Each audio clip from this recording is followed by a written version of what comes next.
여야가 주당 근로시간을 68시간에서 52시간으로 줄이는 내용의 근로기준법 개정안을 논의했지만 결국 합의에 이르지 못했습니다.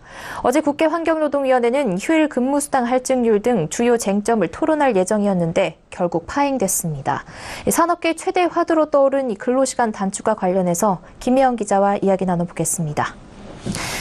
김 기자, 어제 국회 환경노동위원회가 고용노동법안 심사소위원회를 열어서 근로시간 단축과 관련해 근로기준법 개정안을 논의하기로 했는데 결국에 합의에 이르지 못했다고요? 네, 근로시간 단축 협의가 결국 불발됐습니다. 근로시간 단축은 일자리 창출과 근로자들의 삶의 질 개선이라는 문재인 정부의 노동개혁 정책 중 굉장히 중요한 부분인데요.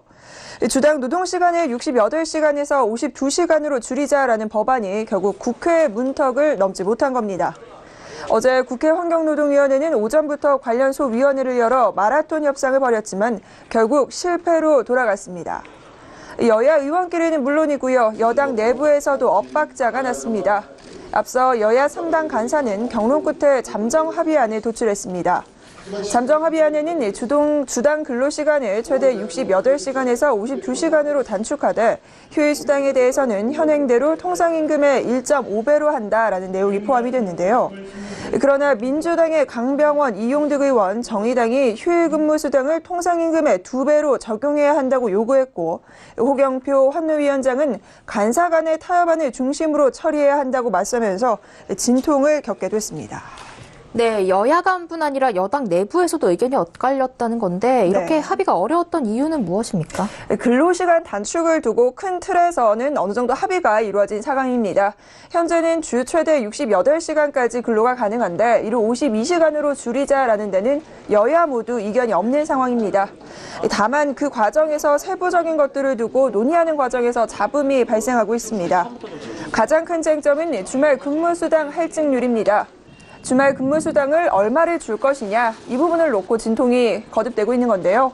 이를 두고 여야 3당 간사는 잠정 합의안에서는 현행대로 할증 없이 150%를 지급하기로 했는데 이정미 의원과 여당의 몇몇 의원들이 통상임금의 200%로 지급을 해야 한다라고 주장하면서 잠정 합의안이 불발된 상태입니다.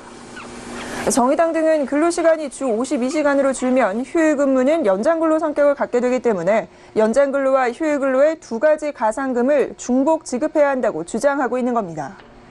현재 일본의 경우에는 연장은 25%, 휴일은 35%의 할증률이 별도로 규정돼 있는데요. 휴일 근로와 연장 근로가 중복될 경우에는 35%인 휴일 근로수당만 지급하고 있습니다. 미국의 경우에는 연장 근로 시 50%가 가산이 되는데요. 휴일 근로는 별도의 규정이 없는 상태이기 때문에 노사 합의로 진행되고 있습니다.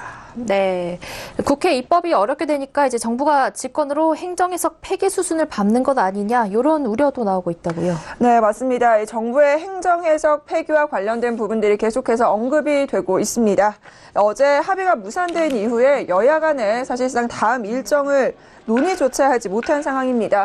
결국 연내 합의는 불가능할 것으로 보이는데요. 이에 정부가 강경론으로 행정해석을 폐기하는 것 아니냐, 이런 이야기가 나오고 있습니다. 행정해석이 폐기가 되면 곧바로 근로시간 단축 효과가 발생하게 됩니다. 지금까지는 일주일은 토요일과 일요일을 제외한 5일이다라는 행정해석을 유지해왔는데요. 이에 따라 법정 근로시간 40시간과 연장근로 12시간, 토요일과 일요일 8시간씩 16시간의 휴일 근로까지 합치게 돼서 주 최대 68시간 근로가 가능해왔습니다. 그러나 이 해석을 폐기하게 되면 토요일 16시간을 빼게 되고요. 52시간만 일을 하게 되면서 자동적으로 근로시간이 단축되게 됩니다. 즉, 주 52시간 근로를 시키게 되면 사업장 대표는 형사처벌을 받게 되는데요. 행정해석이 폐기되면 바로 효력이 발생하기 때문에 부작용과 후폭풍이 만만치 않을 것으로 보입니다. 때문에 부작용을 최소화하기 위해 국회 입법을 통해 유예 기간을 두고 기업들이 적용할 수 있는 일종의 준비 시간을 주자라는 건데요. 문재인 정부는 직장인들에게 저녁 있는 삶을 되돌려주고 또한 추가 일자리도 창출하기 위해서 현재 근로시간 단축을 적극적으로 추진하고 있는 겁니다. 그러나 이 과정에서 기업들은 추가 인력 고용에 따른 인건비 상승 요인이 발생하게 되고요. 근로자는 근로시간이 줄면서 실질 임금이 감소할 수 있다는 우려감도 상당합니다. 기업이 비용의 부담을 최소화할 수 있으면서 근로자의 소득도 안정시킬 수 있는 이 합의점을 찾기 위해서는 당사자 간의 양보와 대승적인 결단이 필요할 시점 아닐까 싶습니다. 근로시간 단축 이슈와 관련해 김혜영 기자와 이야기 나눠봤습니다. 고맙습니다.